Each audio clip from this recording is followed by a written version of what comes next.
பானையிலே 2.5 கலக்க வேண்டும் என்பதற்காக அன்னை மரியாள் ஒவ்வொரு நாளும் பரிந்து பேசிக்கொண்டே இருக்கின்றார். எவ்வாறு நிலாவானது இரவிலே பிரகாசமாய் ஒளி வீசுவதற்கு தனக்கு தேவையான வெளிச்சத்தை எல்லாம் சூரியனிடமிருந்து பெற்று இரவிலே பிரகாசமாய் ஒளி வீசுமாம்.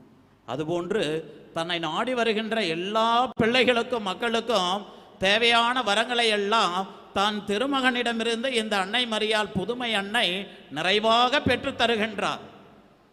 இதை எத்தனை வார்த்தைகளை சொல்லி சொன்னாலும் உள்ளம் நிறைவு பெற மாட்டேங்குது. ஏதோ இந்த வாய்ப்பை கொடுத்து விட்டார்கள் என்பதற்காக இந்த அன்னையை பற்றி பேசல. என்னுடைய சொந்த வாழ்வில் நான் அனுபவித்ததனால் இந்த அன்னையை பற்றி எங்கெல்லாம் வாய்ப்பு கிடைக்கின்றதோ அங்கெல்லாம் நான் பேசுகின்றேன். ஆனாலும் என் ஆன்மா, என்னுடைய உள்ளம் நிறைவு பெற்றதே இல்லை. எத்தனை வார்த்தைகளை, கவிதை வார்த்தைகளை கொண்டு சொன்னாலும் நிறைவு பெற்றதே கிடையாது.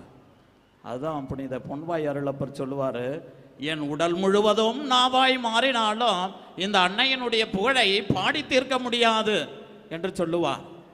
கொஞ்ச நெஞ்ச நன்மைகளா, இன்று நான் ஒரு குருவாக இருக்கிறேன் என்று சொன்னால் இந்த அன்னை மரியாள் தான்.